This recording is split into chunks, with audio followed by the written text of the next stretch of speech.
ಸ್ನೇಹಿತರೆ, ಈ ಒಂದು ವಿಡಿಯೋದಲ್ಲಿ ಪಾಠ ಆಧಾರಿತ ಮೌಲ್ಯಮಾಪನ ಇದಕ್ಕೆ ಸಂಬಂಧಪಟ್ಟಂತೆ ಇಲಾಖಾ ವೆಬ್ಸೈಟಲ್ಲಿ ಪ್ರಕಟಗೊಂಡಿರುವಂತಹ ಪ್ರಶ್ನೆ ಪತ್ರಿಕೆಗಳ ಆಧಾರದ ಮೇಲೆ ನಾವು ಹೇಗೆ 25 ಅಂಕಗಳಿಗೆ ಪ್ರತ್ಯೇಕವಾದಂತಹ ಪ್ರಶ್ನೆ ಪತ್ರಿಕೆಯನ್ನು ಪ್ರತ್ಯೇಕವಾದಂತಹ ನೀಲನಕ್ಷೆಯೊಂದಿಗೆ ರೆಡಿ ಮಾಡಬಹುದು ಅನ್ನೋದನ್ನು ತಿಳ್ಕೊಳ್ಳೋಣ ಫ್ರೆಂಡ್ಸ್. ಇಲ್ಲಿ ಇಲಾಖೆಯಿಂದ ಬಿಡುಗಡೆಗೊಂಡಿರುವಂತಹ ನೀಲನಕ್ಷೆಯಲ್ಲಿ ನೋಡಿ, ಇಲ್ಲಿ ಏನಿದೆ ಅಲ್ಲ, ಇಲ್ಲಿ ಕ್ರಮ ಸಂಖ್ಯೆ ಪ್ರಶ್ನೆಗಳ ಮಟ್ಟಕ್ಕೆ ಅನುಗುಣವಾಗಿ ಸುಲಭ, ಸಾಧಾರಣ, ಕಠಿಣ. ಇದರಲ್ಲಿ ಸುಲಭ 11 ಪ್ರಶ್ನೆಗಳು, ಸಾಧಾರಣ 19 ಪ್ರಶ್ನೆಗಳು, ಕಠಿಣ 4, ಅಂಕಗಳು 15, 19, 8. ಶೇಕಡ ನೋಡೋದಾದರೆ ಸುಲಭ ಪ್ರಶ್ನೆ 36 ಇದೆ, ಸಾಧಾರಣ 45 ಇದೆ, ಕಠಿಣ 19 ಇದೆ, 19% ಇದೆ. ಒಟ್ಟಾರೆಯಾಗಿ 100. ಇಲ್ಲಿ ನೋಡೋದಾದರೆ ಜ್ಞಾನ, ಗ್ರಹಿಕೆ, ಅಭಿವ್ಯಕ್ತಿ, ಪ್ರಶಂಸೆ, ಇದರಲ್ಲಿ ಹೆಚ್ಚು ಗ್ರಹಿಕೆಯಲ್ಲಿ ತೆಗೆದಿದ್ದಾರೆ ಪ್ರಶ್ನೆಗಳನ್ನು. ತದನಂತರ ಜ್ಞಾನ, ಅಭಿವ್ಯಕ್ತಿ, ಪ್ರಶಂಸೆ. ಹಾಗಾದರೆ ಈ ಒಂದು ಆಧಾರದ ಮೇಲೆ ನೋಡಿ ಇಲ್ಲಿ ಸ್ನೇಹಿತರೆ, ಪ್ರತಿಯೊಂದು ಪಾಠಕ್ಕೂ ಕೂಡ ಈ ಬ್ಲೂ ಪ್ರಿಂಟ್ ಒಂದೇ ರೀತಿ ಇಲ್ಲ, ಈ ಪಾಠಕ್ಕೂ ಕೂಡ ಬೇರೆ ರೀತಿ ಇದೆ. ಆಯಾ ಪಾಠಗಳಲ್ಲಿರುವಂತಹ ವಿಷಯಕ್ಕೆ ಸಂಬಂಧಪಟ್ಟಂತೆ ಕಠಿಣತೆಯ ಪ್ರಶ್ನೆಗಳಾಗಿರ್ಬೋದು, ಸುಲಭ, ಸಾಧಾರಣ, ವಸ್ತುನಿಷ್ಠ, ಜ್ಞಾನಕ್ಕೆ, ಗ್ರಹಿಕೆಗೆ, ಅಭಿವ್ಯಕ್ತಿಗೆ ಈ ರೀತಿ ಏನಾಗಿದೆ ಪ್ರಶ್ನೆಗಳ ಸಂಖ್ಯೆ, ಶೇಕಡದ ಸಂಖ್ಯೆ ಬದಲಾಗಿದೆ ಸ್ನೇಹಿತರೆ. ಹಾಗಾದರೆ ಈ ಒಂದು ಪಾಠದಲ್ಲಿ ನೋಡೋದಾದರೆ ನಾವು ಪ್ರಶ್ನೆಗಳ ಮಟ್ಟಕ್ಕೆ ಅನುಗುಣವಾಗಿ ನೋಡೋದಾದರೆ ಸಾಧಾರಣದಲ್ಲಿ ಹೆಚ್ಚು ಪ್ರಶ್ನೆಗಳನ್ನು ನೋಡ್ತಾ ಇದ್ದೀವಿ ಸ್ನೇಹಿತರೆ. ಇಲ್ಲಿ ಸಾಧಾರಣದಲ್ಲಿ ಹೆಚ್ಚು ಪ್ರಶ್ನೆಗಳನ್ನು ನಾವು ನೋಡ್ತಾ ಇದ್ದೀವಿ. ನಂತರ ಇಲ್ಲಿ ಗ್ರಹಿಕೆಯಲ್ಲಿ ಹೆಚ್ಚು ಪ್ರಶ್ನೆಗಳು ಇವೆ ಸ್ನೇಹಿತರೆ. ಈಗ ನಾವು ಇದರ ಆಧಾರದ ಮೇಲಿನ ಒಂದು ಬ್ಲೂ ಪ್ರಿಂಟನ್ನು ರೆಡಿ ಮಾಡೋಣ. ಎಷ್ಟು ಅಂಕಗಳಿಗೆ? ನಮಗೆ 25 ಅಂಕಗಳಿಗೆ. ಪ್ರಶ್ನೆ ಇಂತಿಷ್ಟೇ ಪ್ರಶ್ನೆ ಅಂತಿಲ್ಲ, ಪ್ರಶ್ನೆ ಎಷ್ಟಾದರೂ ಇರ್ಬೋದು. 25 ಅಂಕಗಳಿಗೆ ಅಂದರೆ ಅಂಕಗಳಿಗಿಂತ ಪ್ರಶ್ನೆಗಳ ಸಂಖ್ಯೆ ಜಾಸ್ತಿ ಇರಲ್ಲ, ಯಾವಾಗಲೂ ಅಂಕಗಳಿಗಿಂತ ಪ್ರಶ್ನೆಗಳ ಸಂಖ್ಯೆ ಕಡಿಮೆನೇ ಇರುತ್ತೆ ಅಲ್ವಾ. ಹಾಗಾಗಿ ನಾವು ಪ್ರಶ್ನೆಗಳು ಇಷ್ಟು ಅಷ್ಟು ಅಂತಿಲ್ಲ, ಅಂಕಗಳು ಮಾತ್ರ 25 ಅಂಕಗಳಿಗೆ ಇರಬೇಕು. ಅದರಲ್ಲಿ 20 ಅಂಕಗಳು ಯಾವುದಕ್ಕೆ ಸಂಬಂಧಪಟ್ಟಂಗೆ ಇರಬೇಕು? ಪಾಠಕ್ಕೆ ಸಂಬಂಧಪಟ್ಟಂಗೆ. ಇನ್ನು 5 ಅಂಕಗಳು ಮರುಸಿಂಚನಕ್ಕೆ ಸಂಬಂಧಪಟ್ಟಂಗೆ ಇರಬೇಕು ಅಂತ ಹೇಳಿದ್ದಾರೆ. ಅದರಲ್ಲಿ ನಾವು ಮರುಸಿಂಚನಕ್ಕೆ ಸಂಬಂಧಪಟ್ಟಿರುವಂಥ 5 ಅಂಕವನ್ನು ಇಲ್ಲಿ ನೋಡ್ಬೋದು ಸ್ನೇಹಿತರೆ. ಇಲ್ಲೂ ಕೂಡ ನೋಡಿ, ಇಲ್ಲಿ ನಾವು ಕನ್ನಡ ವಿಷಯವನ್ನು ನೋಡೋದಾದರೆ ಸಜಾತಿಯ ಸಂಯುಕ್ತಾಕ್ಷರಗಳು, ವಿಜಾತಿಯ ಮತ್ತು ಗುಣಿತಾಕ್ಷರಗಳು, ರೂಢನಾಮ, ಅಂಕಿತನಾಮ, ಅನ್ವರ್ಥನಾಮ, ಇವನ್ನೆಲ್ಲವನ್ನು ಕೂಡ ನಾವು ಹೋದ ಸಲದ ಮರುಸಿಂಚನದಲ್ಲಿ ಮಾಡಿದ್ದೀವಿ ಅಲ್ವಾ. ಮರುಸಿಂಚನದಲ್ಲಿ ಇದು ಇತ್ತು, ಏನು 6ನೇ ತರಗತಿಯ ವಿದ್ಯಾರ್ಥಿಗಳಿಗೆ ಮರುಸಿಂಚನದಲ್ಲಿ ಇದು ಇನ್ಕ್ಲೂಡ್ ಆಗಿತ್ತು. ಹಾಗಾಗಿ ನಾವು ಇದನ್ನೇ ಬಳಸ್ಕೊಳ್ಬೋದು ಫ್ರೆಂಡ್ಸ್. ಇಲ್ಲಿ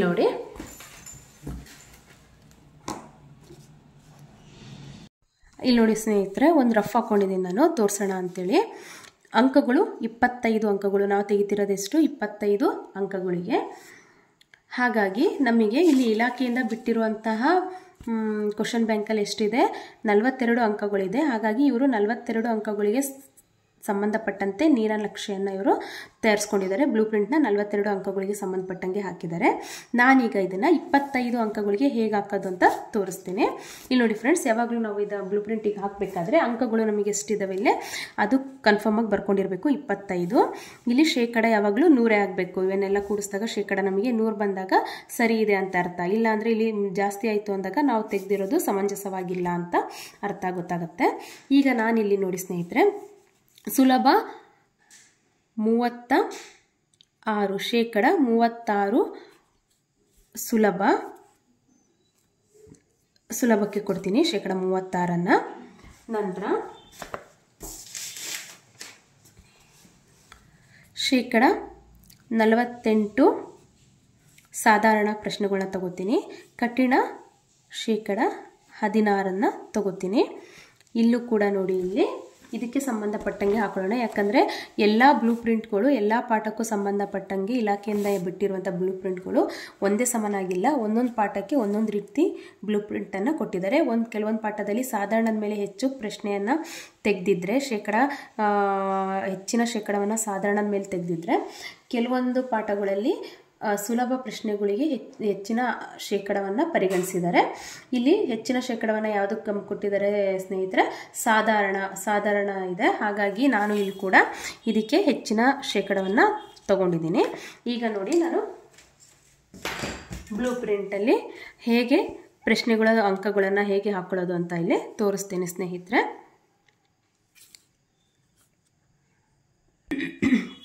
25 ಅಂಕಗಳಿಗೆ ಇಂಟು ಶೇಕಡ ಎಷ್ಟು? 36 /100 ಹಾಕಿದಾಗ ನಮಗೆ ಇಲ್ಲಿ ಎಷ್ಟು ಬೇಕಾಗುತ್ತೆ? 9 ಅಂಕಗಳು ಎಲ್ಲಿ ಇರಬೇಕು? ಸುಲಭ 9 ಅಂಕಗಳು. 48 25 ಅಂಕಗಳಿಗೆ 48 ಶೇಕಡ /100 ಇಲ್ಲಿ ಎಷ್ಟಿರಬೇಕು? ಸಾಧಾರಣದಲ್ಲಿ 12 ಅಂಕಗಳು. ಇನ್ನು ಉಳಿದಿರುವಂಥ 16 × 25 /100 ಇಲ್ಲಿ ಎಷ್ಟು ನೋಡಿ? 9 + 12 + 4 ಟೋಟಲ್ ಆಗಿ 25 ಅಂಕಗಳಾಯಿತು. ಶೇಕಡ 36, 48, ಶೇಕಡ 16 ಕೂಡಿದ್ರೆ ನಮಗೆ ಕರೆಕ್ಟಾಗಿ 100 ಆಗುತ್ತೆ. ಶೇಕಡ 10 + 12 + 4 25, ಶೇಕಡ 36 + ಶೇಕಡ 48 + 16 ಟೋಟಲ್ ಆಗಿ 100 ಆಯಿತು. ಶೇಕಡ 100. ಈಗ ಪ್ರಶ್ನೆಗಳು ನಾನು ಎಷ್ಟು ತಗೋತೀನಪ್ಪ ಪ್ರಶ್ನೆಗಳು ಅಂದರೆ 9 ಅಂಕಗಳಿಗೆ ಸುಲಭ ಪ್ರಶ್ನೆಗಳು ನಾನು 9 ತಗೊಳ್ತೀನಿ. ನಂತರ ಇಲ್ಲಿ ನೋಡಿ ಫ್ರೆಂಡ್ಸ್, ಈಗ ನಾನು ಸಾಧಾರಣದಲ್ಲಿ ನಾನೀಗ ಕಠಿಣದಲ್ಲಿ 2 ಪ್ರಶ್ನೆಗಳನ್ನು ತಗೋತೀನಿ. 2 ಪ್ರಶ್ನೆಗಳನ್ನ ಕಠಿಣದಲ್ಲಿ ತಗೋತೀನಿ. ಇನ್ನು ಉಳಿದಿರುವಂತಹ ಪ್ರಶ್ನೆಗಳನ್ನ ನಾನು ಇಲ್ಲಿ ತಗೋತೀನಿ 8. ಅದರಲ್ಲಿ 4 1 ವರ್ಡಿನ ತಗೋತೀನಿ. ಇನ್ನು 4 ಪ್ರಶ್ನೆಗಳನ್ನ ನಾನು 2 ಅಂಕದ್ದು ಇಲ್ಲ ಈ ರೀತಿ ತಗೋತೀನಿ. ಟೋಟಲ್ ಆಗಿ ಎಷ್ಟಾಗುತ್ತೆ? 9 + 8 17 + 2 19. ನೋಡಿ ಫ್ರೆಂಡ್ಸ್, ಇಲ್ಲಿ ಪ್ರಶ್ನೆಗಳು 19 ಅಂಕಗಳು 25 ಶೇಕಡ 100. ಬೇಕಿದ್ರೆ ನಾವು ಈ ಪರ್ಸೆಂಟೇಜಲ್ಲಿ ಚೇಂಜಸ್ ಮಾಡ್ಕೊಂಡ್ರೂ ಕೂಡ ನಮಗಿಲ್ಲಿ ಅಂಕಗಳು ಗೊತ್ತಾಗುತ್ತೆ. ಇಲ್ಲೇನಾದರೂ ಈಗ ನಾವು 36ರಲ್ಲಿ 40 ತೊಗೊಂಡ್ವಿ ಅಂದಾಗ 40 ತೊಗೊಂಡಾಗ ಇಲ್ಲೂ ಕೂಡ ಏನಾಗುತ್ತೆ? ಅಂಕ ಇಲ್ಲಿ ಜಾಸ್ತಿ ಬರುತ್ತೆ. ಆವಾಗ ಪ್ರಶ್ನೆಗಳನ್ನು ನಾವು ಇನ್ನು ಕಮ್ಮಿ ಪ್ರಶ್ನೆನೂ ತೊಗೊಳ್ಬೋದು. ಯಾಕಂದರೆ ಒಂದು ವರ್ಡಿಗೆ ಸುಲಭ ಪ್ರಶ್ನೆಗಳು 1 ವರ್ಡಲ್ಲೇ ಇರಬೇಕು ಅಂತಲೂ ಏನಿಲ್ಲ. 2 ಅಂಕದ ಪ್ರಶ್ನೆಗಳು ಸುಲಭವಾಗಿರ್ಬೋದು. ಕಠಿಣ ಪ್ರಶ್ನೆಗಳು ಅಂದರೂ ಕೂಡ ನಮಗಿಲ್ಲಿ 4 ಅಂಕದ ಪ್ರಶ್ನೆಗಳೇ ಕಠಿಣ ಅಂತಲೂ ಇಲ್ಲ. ನನಗೆ 2 ಪ್ರಶ್ನೆ ತೆಗೆದಿದ್ದೀನಿ. ಇದರಲ್ಲಿ ಒಂದಕ್ಕೆ 2 ಅಂಕವನ್ನು ಕೊಡ್ತೀನಿ. 2 ಅಂಕದ ಪ್ರಶ್ನೆಗಳು ಕಠಿಣದಲ್ಲಿರ್ಬೋದು, 1 ಅಂಕದ ಪ್ರಶ್ನೆಗಳು ಕಠಿಣದಲ್ಲಿರ್ಬೋದು. ಹಾಗಂತ 1 ಅಂಕದ ಪ್ರಶ್ನೆಗಳು ಎಲ್ಲ ಸುಲಭ ಅಂತಲೂ ಇಲ್ಲ. 1 ಅಂಕದ ಪ್ರಶ್ನೆಗಳಲ್ಲೂ ಕಠಿಣ ಪ್ರಶ್ನೆಗಳು ಕೂಡ ಇರ್ತವೆ ಸ್ನೇಹಿತರೆ. ಈಗ ನೋಡಿ, ಇಲ್ಲೇ ಇಲಾಖೆಯಿಂದ ಬಿಟ್ಟಿರುವಂಥ ಒಂದು ಕ್ವಶನ್ ಬ್ಯಾಂಕಲ್ಲಿ ನಾನೀಗ ಇದರಲ್ಲಿ ಯಾವುದಕ್ಕೆ ತಗೋತೀನಿ? ಸುಲಭಕ್ಕೀಗ ನಾನು ಎಷ್ಟು ತೊಗೊಂಡಿದ್ದೀನಿ ಸ್ನೇಹಿತರೆ? 9 ಅಂಕಗಳು 9 ಪ್ರಶ್ನೆಗಳನ್ನ ನಾನು ಸುಲಭಕ್ಕೆ ತೊಗೊಂಡಿದ್ದೀನಿ. ಅದರಲ್ಲಿ ಹೊಂದಿಸಿ ಬರೆಯಿರಿ ಇದೇನಿದೆ ಇದನ್ನು ನಾನು ಈ ಹೊಂದಿಸಿ ಬರೆಯಿರಿ ಏನಿದೆ ಈ ಹೊಂದಿಸಿ ಬರೆಯಿರಿನ ನಾನು ಕೊಡ್ತೀನಿ ಸ್ನೇಹಿತರೆ. ಹೊಂದಿಸಿ ಬರೆಯಿರಿ ಏನಿದೆ ಇದು 5 ನಾನು ಕೊಡ್ತೀನಿ. ಆಮೇಲೆ ಇಲ್ಲಿ ಸುಲಭದಲ್ಲಿ ಲೇಖಕರ ಬಗ್ಗೆ ತೆಗಿತೀನಿ. ಯಾಕಂದರೆ ಇಲ್ಲಿ ಕ್ವಶನ್ ರಿಪೀಟ್ ಆಗಲ್ಲ. 2 ಮಾರ್ಕ್ಸಲ್ಲಿ ಲೇಖಕರ ಬಗ್ಗೆ ಕೇಳಿದರೆ ಇದನ್ನು ಕೊಡೋದಿಲ್ಲ. ಲೇಖಕರ ಬಗ್ಗೆ ಇಲ್ಲಿ ನೋಡಿ, ಇಲ್ಲಿ ರಾಜೇಂದ್ರ ಪ್ರಸಾದರು ಮಕ್ಕಳಿಗೆ ಡ್ಯಾಶ್ ಕೊಟ್ಟರು. ಇಲ್ಲಿ ನಾವು ಇನ್ನೊಂದು ಫ್ರೆಂಡ್ಸ್, ನಾವು ಕ್ವಶನ್ ಪೇಪರ್ ತೆಗಿಬೇಕಾದ್ರೆ ಒಂದೇ ಸಲ ಆ ಪ್ರಶ್ನೆಗಳು ರಿಪೀಟ್ ಆಗಿರಬಾರ್ದು. ಅದನ್ನು ನಾವು ಗಮನಿಸ್ಕೊಳ್ಬೇಕಾಗತ್ತೆ.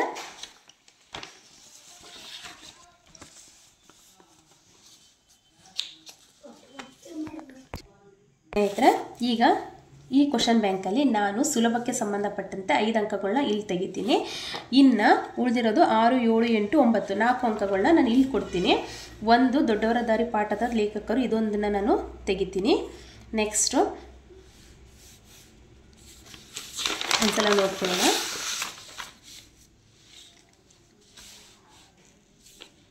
ಇದು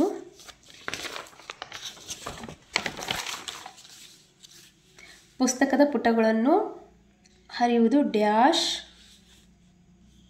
ಅಂತ ಇದೆ. ಇದು ರಾಜೇಂದ್ರ ಪ್ರಸಾದರು ಮಕ್ಕಳಿಗೆ ಡ್ಯಾಶ್ ಕೊಟ್ಟರು ಇದೆ. ಇದೊಂದು ತೆಗಿತೀನಿ, 2 ಆಯಿತು. ಇಲ್ಲಿ 3 4 ಸ್ನೇಹಿತರೆ ಆಯಿತಾ. ನಂತರ ಸಾಧಾರಣದಲ್ಲಿ ನೋಡಿ, ಇಲ್ಲಿ ನಾನು ಒಂದು ವಾಕ್ಯದಲ್ಲಿ ಉತ್ತರಿಸಿ ಎಷ್ಟಿದೆ, ಸಾಧಾರಣದಲ್ಲಿ ಪ್ರಶ್ನೆಗಳು ಎಷ್ಟಿದೆ, ಅಂಕಗಳು ಎಷ್ಟಿದೆ, 8 ಪ್ರಶ್ನೆಗಳಿದ್ದಾವೆ, ಅಂಕಗಳು 12 ಇವೆ ಅಲ್ವಾ. ಈ 8 ಪ್ರಶ್ನೆಗಳಲ್ಲಿ ನಾನೇನು ಮಾಡ್ತೀನಿ, ಈಗ ಸಾಧಾರಣದಲ್ಲಿ 4 ಪ್ರಶ್ನೆಗಳನ್ನ ನಾನು ಒಂದು ವಾಕ್ಯದಲ್ಲಿ ತೆಗಿತೀನಿ. ಮಕ್ಕಳು ವಿದ್ಯಾರ್ಥಿಗಳಿಗೆ ಬುದ್ಧಿ ಕಲಿಸಲು ಹುಸೇನರು ಯಾವ ವೇಷ ಹಾಕಿದರು, ಆಯಿತಾ. ಯಾವುದು ಒಳ್ಳೆಯ ಅಭ್ಯಾಸವಿಲ್ಲವೆಂದು ಪ್ರಸಾದರು ಮಕ್ಕಳಿಗೆ ಹೇಳಿದರು. ಇದನ್ನು ಇಲ್ಲಿ ಕೊಡ್ತೀನಿ ಫ್ರೆಂಡ್ಸ್. ಇಲ್ಲೇನಾದರೂ ನಾನು ಮತ್ತೆ ಈ ಪುಸ್ತಕದ ಪುಟಗಳನ್ನು ಹರಿಯುವುದು ಡ್ಯಾಶ್ ಅಂತ ಇಲ್ಲಿ ಕೊಟ್ಟೆ ಅಂದರೆ ಇಲ್ಲಿ ನಾನು ಆನ್ಸರ್ನ ಕೊಟ್ಟಂಗಾಗತ್ತೆ. ಹಾಗಾಗಿ ಇಲ್ಲಿ ನಾವು ಪ್ರಶ್ನೆ ತೆಗಿಬೇಕಾದ್ರೆ ನೋಡ್ಕೊಳ್ಬೇಕಾಗತ್ತೆ ಫ್ರೆಂಡ್ಸ್. ಒಂದೊಂದು ಸಲ ಪ್ರಶ್ನೆಯಲ್ಲೇ ಉತ್ತರ ಇರುತ್ತೆ, ಮತ್ತು ಆ ಪ್ರಶ್ನೆನೇ ನಾವು ಇಲ್ಲಿ ಕೊಟ್ಟಿರ್ತೀವಿ, ಆ ರೀತಿ ಆಗಬಾರ್ದು. ಇಲ್ಲಿ 1 2 ಇದೊಂದು ತೆಗಿತೀನಿ. ಭಾರತದ ಇಂದಿನ ರಾಷ್ಟ್ರಪತಿ. ಅಂಕಿತ ನಾಮಕ್ಕೆ ಉದಾಹರಣೆ ನೀಡಿರಿ. ಇದನ್ನು ನಾನು ಕೊಡೋದಿಲ್ಲ ಸ್ನೇಹಿತರೆ, ಯಾಕಂದರೆ ಇದನ್ನು ಕೊಡಬೇಕಂತ ಅಂದ್ಕೊಂಡಿದ್ದೀನಿ 2 ಅಂಕಕ್ಕೆ.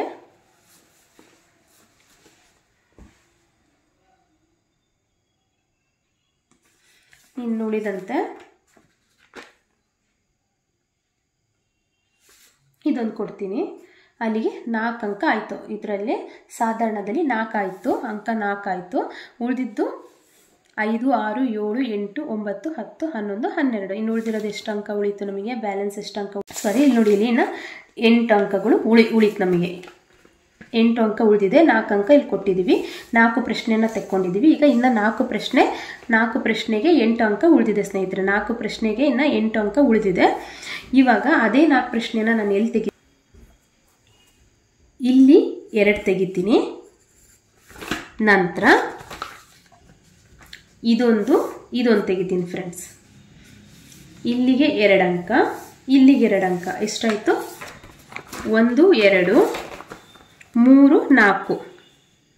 ಇದು 2 ಅಂಕದ್ದು. 1 2 3 4. 4 ಪ್ರಶ್ನೆ. ಇನ್ನು ಉಳಿದಂತಹ 4 ಪ್ರಶ್ನೆ ಅಂಕ ಎಷ್ಟು? 4 ಪ್ರಶ್ನೆಗೆ 4 2 8 ಅಂಕ. 4 ಪ್ರಶ್ನೆಗಳು 8 ಅಂಕಗಳು.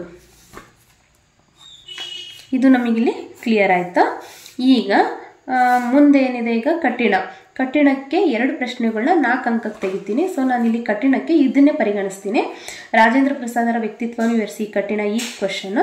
ಮತ್ತಿನ್ನೊಂದು ಜಾಕಿರ್ ಹುಸೇನರು ಮಾಡಿದ ಉಪಾಯದಿಂದ ವಿದ್ಯಾರ್ಥಿಗಳಲ್ಲಿ ಉಂಟಾದ ಬದಲಾವಣೆಗಳೇನು, ಇವೆರಡು ಪ್ರಶ್ನೆಯನ್ನು ನಾನು ಏನು ತೆಗಿತೀನಿ, ಈ ಪ್ರಶ್ನೆ ಒಂದು ಕಠಿಣಕ್ಕೆ ತೆಗಿತೀನಿ ಫ್ರೆಂಡ್ಸ್.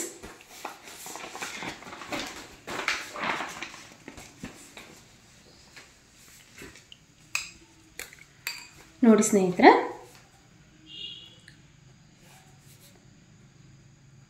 ಹೊಂದಿಸಿ ಬರೆಯಿರಿ. ಅಂಕಗಳು ಎಷ್ಟಪ್ಪ ಅಂದರೆ 5 × 1 = 5 ಅಂಕಗಳು. ಸರಿನಾ? ಇಲ್ಲಿ ನೋಡಿ, 1 2 3 4 5. ರಾಷ್ಟ್ರಪತಿ,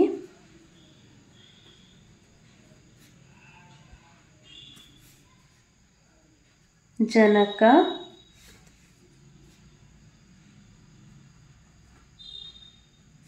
ಪ್ರಥಮ ರಾಷ್ಟ್ರಪತಿ, ಜಾಮಿಯಾ ಮಿಲಿಯಾ, ಪರ್ವತ. ಸರಿನಾ ಫ್ರೆಂಡ್ಸ್? ಈಗ ಇದಕ್ಕೆ ಮ್ಯಾಚ್ ಮಾಡಲಿಕ್ಕೆ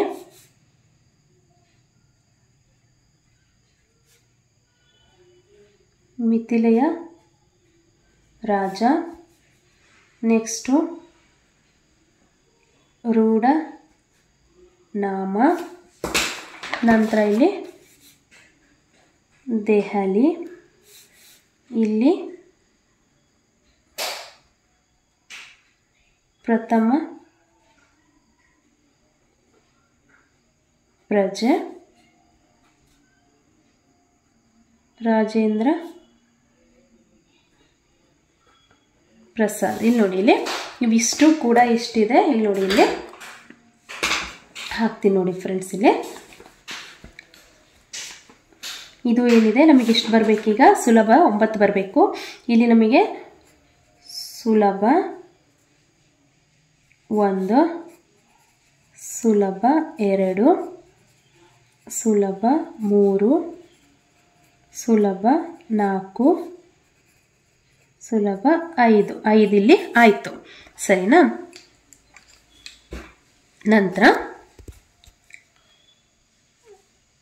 ಸೆಕೆಂಡ್ ಮೇನಲ್ಲಿ ಬಿಟ್ಟ ಸ್ಥಳವನ್ನು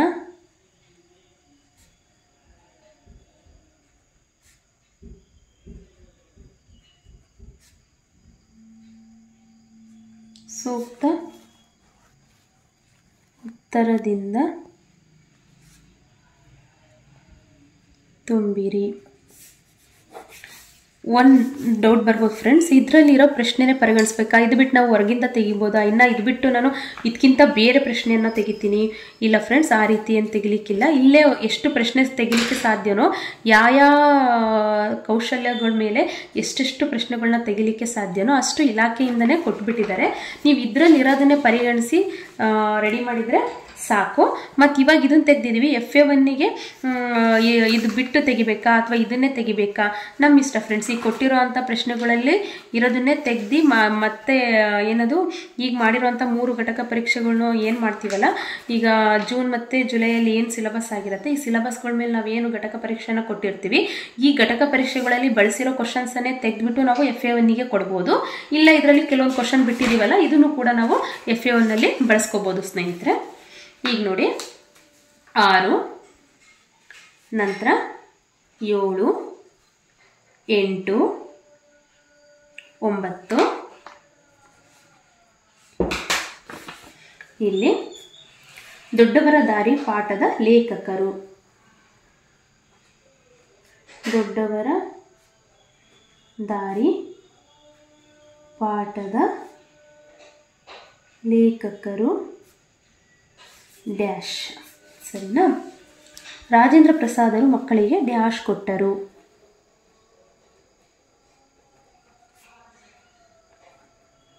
ಪ್ರಸಾದರು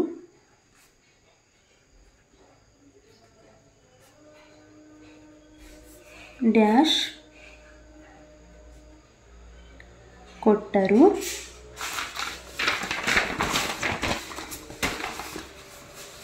ಪ್ರಸಾದರು ತಾವು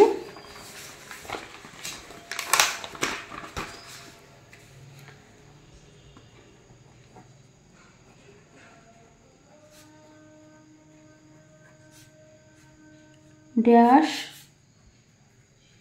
ಸೇವಕ ಎಂದು ಹೇಳುತ್ತಿದ್ದರು, ಸರಿನಾ? ನೆಕ್ಸ್ಟ್ ಜಾಮಿಯಾ ಮಿಲಿಯಾ ವಿಶ್ವವಿದ್ಯಾಲಯ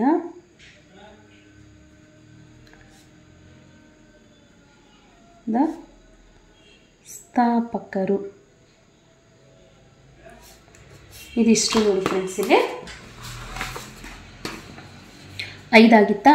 ಸುಲಭ 6, ಸುಲಭ 7, ಸುಲಭ 8, ಸುಲಭ 9.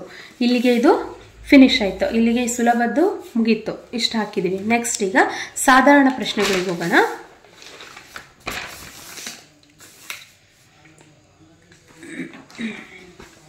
ಸಾಧಾರಣದಲ್ಲಿ ಥರ್ಡ್ ಮೇನ್ ತಗೊಳ್ಳೋಣ.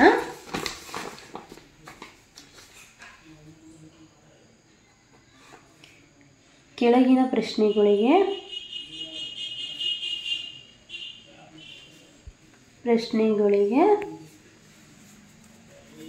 ಒಂದು ವಾಕ್ಯದಲ್ಲಿ ಉತ್ತರಿಸಿ. ಸರಿನಾ?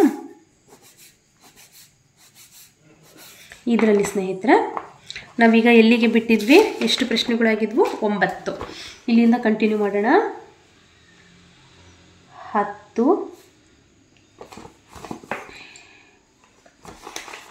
ವಿದ್ಯಾರ್ಥಿಗಳಿಗೆ ಬುದ್ಧಿ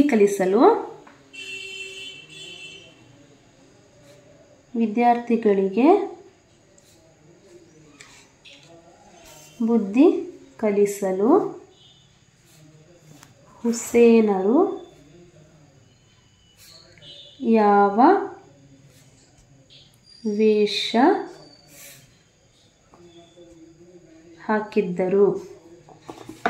ಸರಿನಾ? 11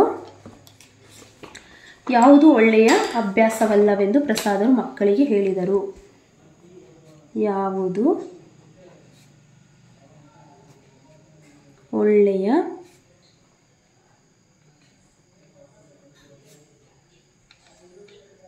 ಅಭ್ಯಾಸವಲ್ಲವೆಂದು ಪ್ರಸಾದರು ಮಕ್ಕಳಿಗೆ ಹೇಳಿದರು. ನಂತರ 12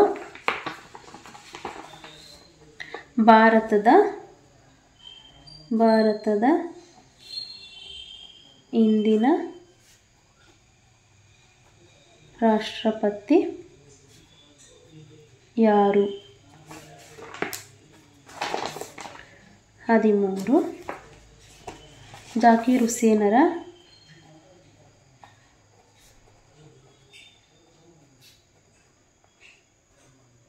ಹುಸೇನ್ರ ಆದೇಶ ಏನಾಗಿತ್ತು?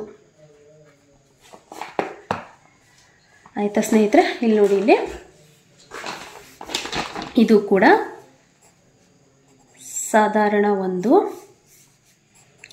ಸಾಧಾರಣ 2, ಸಾಧಾರಣ 3 ಪ್ರಶ್ನೆ, ಸಾಧಾರಣ 4. ಸರಿನಾ? ನಂತರ ಈಗ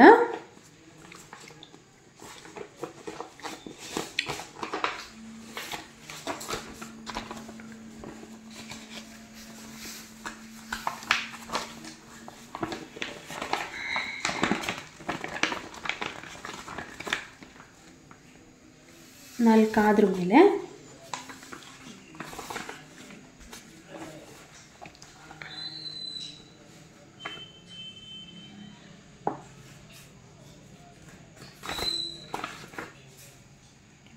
ಫೋರ್ತ್ ಮೇನು ಈ ಕೆಳಗಿನ ವಾಕ್ಯಗಳನ್ನು ಯಾರು ಯಾರಿಗೆ ಹೇಳಿದರು? ಕೆಳಗಿನ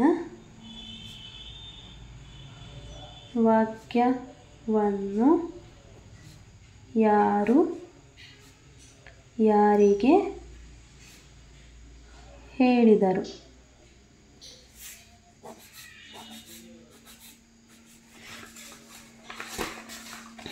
ಇದು 2 × 2 = 4. ಇಲ್ಲಿ 4 × 1 = 4.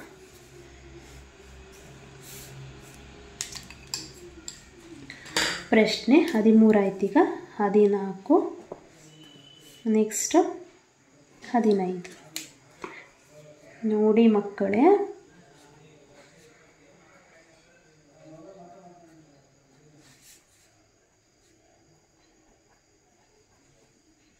ಪುಸ್ತಕಗಳು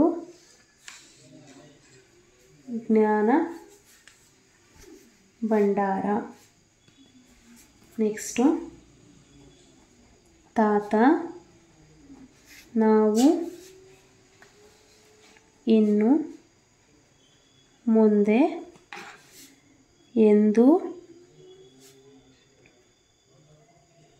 ಪುಸ್ತಕಗಳ ಪುಟಗಳನ್ನು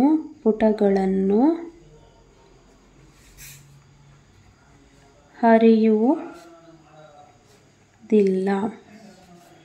ಆಯಿತಾ ಸ್ನೇಹಿತರೆ?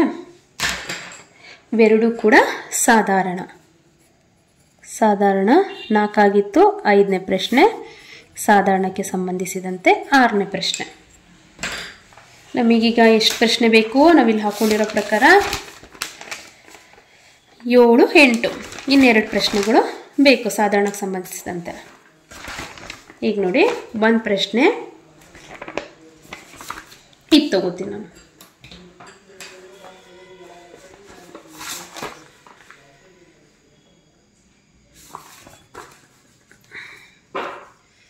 ಹದಿನೈದು ಆಯ್ತಲ್ಲ. ನೆಕ್ಸ್ಟ್ ಮೀನು 5ನೇ ಮೀನು.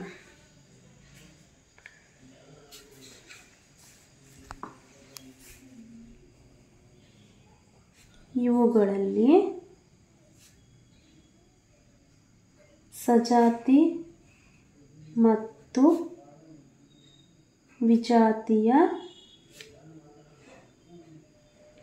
ಸಂಯುಕ್ತಾಕ್ಷರಗಳನ್ನು ವಿಂಗಡಿಸಿ ಬರೆಯಿರಿ.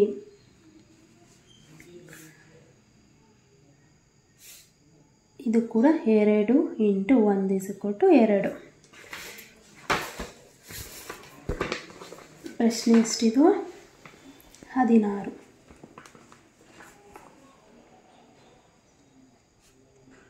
ಅನ್ನ, ರಕ್ತ, ಕ್ಷಮಿಸು, ರಕ್ಷಣೆ, ಹಗ್ಗ, ಆಸ್ಪತ್ರೆ, ವ್ಯಂಜನ, ತಾಪತ್ರಯ, ದೃಶ್ಯ, ಆಡುತ್ತಿರುವ, ಇದ್ದಿಲು, ಕತ್ತಲು, ಚಿತ್ರ, ಅರಣ್ಯ, ಪಪ್ಪಾಯಿ, ಸಪ್ಪಳ. ಇದು ಸಾಧಾರಣ ಸಂಬಂಧಪಟ್ಟಂತೆ 7ನೇ ಪ್ರಶ್ನೆ. ಈಗ 16 ಆಯಿತು. ಇಲ್ಲಿ ಒಂದು ಬಾಕ್ಸ್ ಕೊಡಬೇಕು, ಮಕ್ಕಳು ಬಾಕ್ಸ್ ಹಾಕಿ ಬರೀತಾರೆ. ಆಯಿತಾ? 16 ಆಯ್ತು. ಈಗ 17.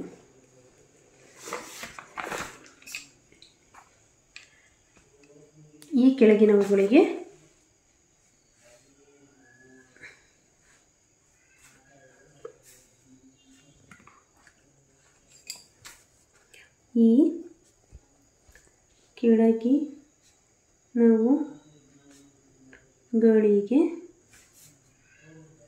ಉದಾಹರಣೆ ನೀಡಿರಿ. ಇಲ್ಲಿ ನೋಡಿ ಫ್ರೆಂಡ್ಸ್, ಇದು ಸಾಧಾರಣ 8ನೇ ಪ್ರಶ್ನೆ. ಇದು ಗ್ರಾಮರಿಗೆ ಸಂಬಂಧಪಟ್ಟು, ಇದು ಎಲ್ಲ ಗ್ರಾಮರಿಗೆ ಸಂಬಂಧಪಟ್ಟಿರೋದ್ರಿಂದ, ಅದು ಅಲ್ಲದೆ ಇವು ಎಲ್ಲಿದೆಪ್ಪ ಅಂತಂದರೆ ಇವು ಮರುಸಿಂಚನದಲ್ಲಿ ಈ ಗ್ರಾಮರಲ್ಲಿ ಇದೆ. ಸಜಾತಿಯ, ವಿಜಾತಿಯ, ಮತ್ತು ರೂಢನಾಮ, ಅಂಕಿತನಾಮ, ಅನ್ವರ್ಥನಾಮ. ಸೊ ಇದನ್ನೇ ನಾನು ಅದಕ್ಕೆ ಬಳಸ್ಕೊಂಡಿದ್ದೀನಿ ಸ್ನೇಹಿತರೆ. ಹಾಗಾಗಿ ಇಲ್ಲಿ ಬೇರೆ ನಾನು ಹೆಡ್ಲೈನ್ ತೊಗೊಳಕ್ಕೆ ಹೋಗಲಿಲ್ಲ, ಇಲ್ಲೇ ಮಾಡಿದ್ದೀನಿ. ಇಲ್ಲಿ ಕೆಳಗಿನವುಗಳಿಗೆ ಉದಾಹರಣೆ ನೀಡಿ. ಇಲ್ಲಿ 1 ರೂಢನಾಮ, 2 ಅಂಕಿತನಾಮ,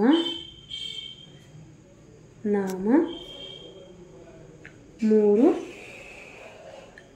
ಅನ್ವರ್ಥ ನಾಮ. ಇಲ್ಲಿ ಸ್ನೇಹಿತರೆ ಇದು ಕೆಳಗಿನವುಗಳಿಗೆ ಉದಾಹರಣೆ ನೀಡಿ, ಇದು ಮೇನ್. ಸೊ ಇಲ್ಲಿ 2 × 1 = 2. ಒಂದು ಪ್ರಶ್ನೆ ಇದು, 17ನೇ ಪ್ರಶ್ನೆ, 2 ಅಂಕಕ್ಕೆ ಕೊಟ್ಟಿದ್ದೀನಿ ನಾನು.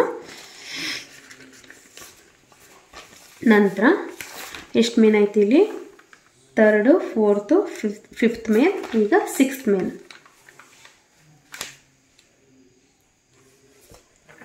6th ಮೇನು ಕೆಳಗಿನ ಪ್ರಶ್ನೆಗಳಿಗೆ 2-3 ವಾಕ್ಯಗಳಲ್ಲಿ ಉತ್ತರಿಸಿ. ಕೆಳಗಿನ ಪ್ರಶ್ನೆಗಳಿಗೆ 2-3 ವಾಕ್ಯಗಳಲ್ಲಿ ಉತ್ತರಿಸಿರಿ. ನೋಡಿ ಸ್ನೇಹಿತರೆ, ಇಲ್ಲಿ 2 ಪ್ರಶ್ನೆ 2 ಅಂಕದ್ದು = 4 ಮಾರ್ಕ್ಸು. ಮತ್ತಿಲ್ಲಿ ಏನು 5-6 ವಾಕ್ಯ ಏನಿಲ್ಲ, 4 ಮಾರ್ಕ್ಸಿಗೆ ತೊಗೊಂಡು ಇದು ಮಾಡಲಿಕ್ಕೆ 5-6 ವಾಕ್ಯ ಏನಿಲ್ಲ, ಕಠಿಣದಲ್ಲಿ ಇವೇ ಬಂದಿವೆ. ಈಗ ನೋಡಿ 16 ಆಗಿತ್ತು, ಇಲ್ಲಿ 17 ಪರಿಗಣಿಸ್ತೀನಿ. ಪ್ರಶ್ನೆ ಸಂಖ್ಯೆ 17. ನೆಕ್ಸ್ಟ್ ಇನ್ನೊಂದು ಪ್ರಶ್ನೆ ತಗೋತೀನಿ. 18 ಇಲ್ಲ, ಎಷ್ಟಾಗಿತ್ತು? 17 ಆಗಿತ್ತು ಸ್ನೇಹಿತರೆ. ಅದೇ ನೋಡಿದೆ ನಾನು. ಇಲ್ಲಿ 18, ಇಲ್ಲಿ 19. ಇಲ್ಲಿ ನೋಡಿ ಪ್ರಶ್ನೆ, ರಾಜೇಂದ್ರ ಪ್ರಸಾದರ ವ್ಯಕ್ತಿತ್ವವನ್ನು ವಿವರಿಸಿರಿ. ರಾಜೇಂದ್ರ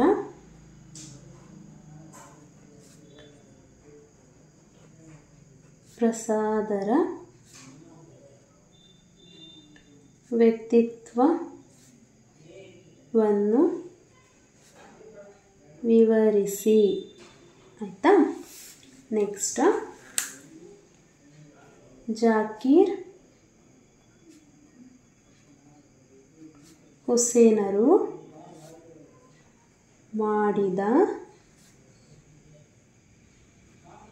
ಉಪಾಯದಿಂದ ವಿದ್ಯಾರ್ಥಿಗಳಲ್ಲಿ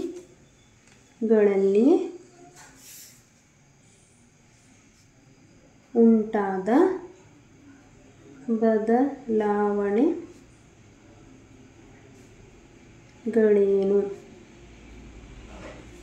ಸೊ ಇವೆರಡು ಏನು ಫ್ರೆಂಡ್ಸ್? ಕಠಿಣ. ಇದು ಕಠಿಣಕ್ಕೆ ಸಂಬಂಧಪಟ್ಟಂತೆ, ಇದು ಕೂಡ ಕಠಿಣಕ್ಕೆ ಸಂಬಂಧಪಟ್ಟಂತೆ.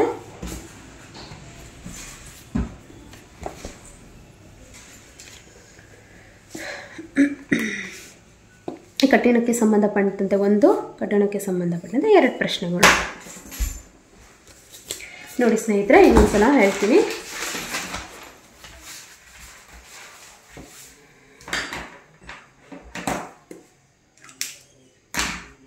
ಈ ಬ್ಲೂ ಪ್ರಿಂಟಿಗೆ ಸಂಬಂಧಪಟ್ಟಂತೆ ಇದೇ ವಿಡಿಯೋದಲ್ಲಿ ನಾನು ಪ್ರಶ್ನೆ ಪತ್ರಿಕೆಯನ್ನು ಸಿದ್ಧಪಡಿಸಿದ್ದೀನಿ. ದಯವಿಟ್ಟು ಇದರಿಂದ ನಿಮಗೇನಾದರೂ ಹೆಲ್ಪ್ ಆಗಿದೆ, ಮಾಹಿತಿ ಸಿಕ್ಕಿದೆ ಅಂತ ಅನಿಸಿದ್ರೆ, ಸ್ವಲ್ಪನಾದರೂ ಹೆಲ್ಪ್ ಆಗಿದೆ ಅಂತ ನಿಮಗೆ ಅನಿಸಿದ್ರೆ ಸ್ನೇಹಿತರೆ, ದಯವಿಟ್ಟು ಈ ವಿಡಿಯೋವನ್ನು ಹೆಚ್ಚು ಲೈಕ್ ಮಾಡೋದ್ರ ಮೂಲಕ ಬೇರೆಯವರಿಗೆ ಶೇರ್ ಮಾಡೋದನ್ನು ಮರಿಬೇಡಿ. ಶೇರ್ ಮಾಡೋದ್ರೊಂದಿಗೆ ನನ್ನ ಈ ಒಂದು ಚಾನಲ್ಗೆ ಸಬ್ಸ್ಕ್ರೈಬ್ ಆಗಬೇಕಂತ ಕೇಳ್ಕೊತೀನಿ. ಬಾಗ್ರಿ ಇಲ್ಲಿ ನೋಡಿ, ಫಸ್ಟ್ ಮೇನಲ್ಲಿ ಹೊಂದಿಸಿ ಬರೆಯಿರಿ ಕೊಟ್ಟಿದ್ದೆ. ಹೊಂದಿಸಿ ಬರೆಯಿರಿ 5 ಅಂಕಕ್ಕೆ. ಇದು ಸುಲಭ ಸಂಬಂಧಪಟ್ಟಂತೆ. ನೆಕ್ಸ್ಟ್, ಬಿಟ್ಟ ಸ್ಥಳವನ್ನು ಸೂಕ್ತ ಪದಗಳಿಂದ ತುಂಬಿರಿ. ಇಲ್ಲಿ 5 + 4 9 ಆಯಿತು. 9 ಪ್ರಶ್ನೆ ಆಯಿತು, 9 ಅಂಕ ಆಯಿತು. 36% ಇಲ್ಲಿ ಆಯಿತು. ನೆಕ್ಸ್ಟ್, ಸಾಧಾರಣಕ್ಕೆ ಹೋದರೆ ಇಲ್ಲಿ ಕೆಳಗಿನ ಪ್ರಶ್ನೆಗಳಿಗೆ 1 ವಾಕ್ಯದಲ್ಲಿ ಉತ್ತರಿಸಿ. ಕೆಳಗಿನ ಪ್ರಶ್ನೆಗಳಿಗೆ 1 ವಾಕ್ಯದಲ್ಲಿ ಉತ್ತರಿಸಿ. ಇದೇನಿದೆ ಅಲ್ವಾ, ಇದು ಇಲ್ಲಿ ಸಾಧಾರಣದಲ್ಲಿ ಎಷ್ಟಿದೆ? 8 ಪ್ರಶ್ನೆಗಳಿದ್ದಾವೆ ನಮಗೆ. ನೋಡಿ ಇಲ್ಲಿ 1 2 3 4 5 6 7 8 ಪ್ರಶ್ನೆಗಳು ಇಲ್ಲಿ ಸಿಕ್ಕಿದಾವೆ ಫ್ರೆಂಡ್ಸ್. ಇಲ್ಲಿ ಮಾಡಿದ್ದೀನಿ.